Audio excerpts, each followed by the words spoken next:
welcome sa panibagong vlog. So today's video, ang gagawin natin is aayusin natin itong FD. I-repaint natin yung bumper and itong quarter panel, pati ito sa harap. So, nalatero na to and nabugahan na. Pinapatuyo na lang tapos wet sanding, then off. So inalign natin to, kung dati kasi mapapansin nyo, may tama yan dito. So ngayon nalatero na siya, okay na, napat na rin lahat. So, repaint natin dito is quarter panel, yung bumper sa harap, tsaka sa likod. Kasi ito naman, ang issue nito, nagka-crack na yung pintura. So, ayan. Pati ito, inalign natin kasi nawala sa alignment. A few moments later.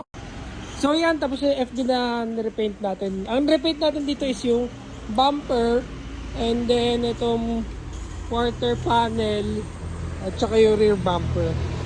So kung mapapansin nyo, medyo madumi, pero actually lilinisin na lang natin. Pero ito yan, ito yung sample. Ito lang yung repaint natin na hindi kasama to, yung kabila lang. So yan, color match, hindi halata na ni-repaint din. So ito yung may problema, naayos na rin natin. Ipopost ko na lang yung picture, ayan. Pero as you can see, parang wala na nangyari. So lilinisin na lang to, tapos re-release na natin. Itong FD is all the way from Cavite pa. So dito nila sa Max Garage kasi tayo ang trusted nila.